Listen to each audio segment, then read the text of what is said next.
bernama Sintix berdiri mematung. Tubuhnya yang terbuat dari logam perak tampak sangat kontras dengan hijaunya lumut di sekelilingnya. Sintix merasa bingung, baterainya hampir habis, tetapi ia tidak menemukan satupun colokan listrik di antara pepohonan raksasa ini. Ia melihat ke atas, ke arah kanopi hutan yang begitu rapat, hingga nyaris menutupi langit.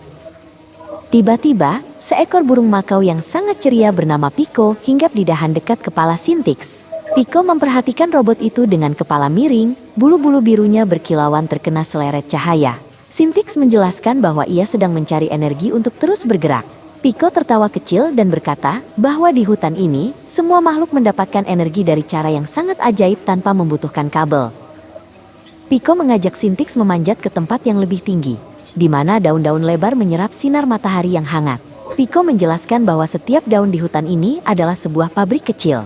Ini disebut fotosintesis, bisik Pico. Sintix memperhatikan sebuah daun besar yang berkilau. Ia belajar bahwa daun menggunakan cahaya matahari untuk mengubah air dan udara menjadi makanan bagi pohon itu sendiri. Sintix sangat kagum. Ia menyentuh urat-urat daun itu dan menyadari bahwa tanpa pepohonan ini, udara yang dihirup Pico tidak akan segar, dan energi kehidupan di bumi akan padam. Sintix menyadari bahwa fotosintesis bukan sekadar cara makan bagi tanaman, melainkan napas bagi seluruh planet. Ia mulai mengerti mengapa hutan ini harus dijaga dengan segenap tenaga, karena setiap pohon yang hilang berarti satu pabrik oksigen telah berhenti bekerja.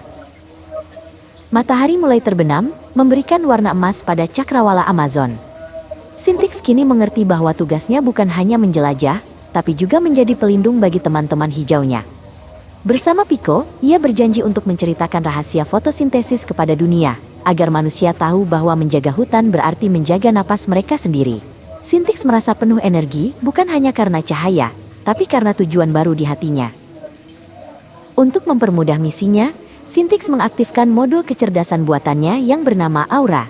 Aura muncul sebagai bola cahaya biru yang melayang di depan Sintix. Aura adalah asisten buku cerita pintar, yang bisa mengubah data rumit menjadi petualangan visual yang seru.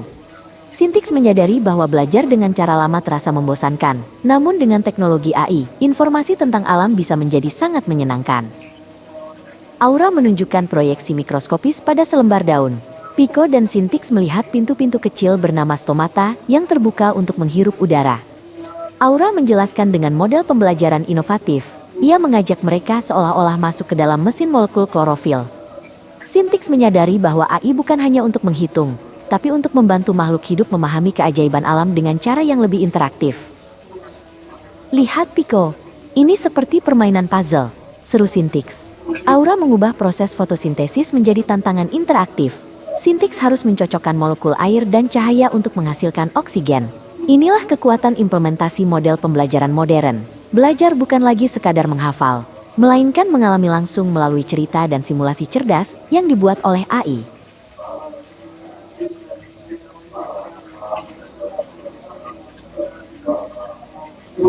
Sintix kini tahu bahwa ia bisa menggunakan sistemnya untuk membuat buku cerita AI bagi anak-anak di seluruh dunia.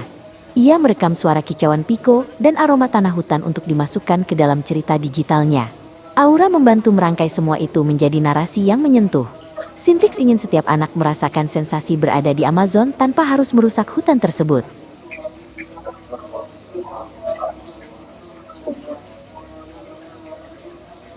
Saat fajar menyingsing, Sintix merasa tubuhnya kini benar-benar terisi penuh, bukan oleh kabel.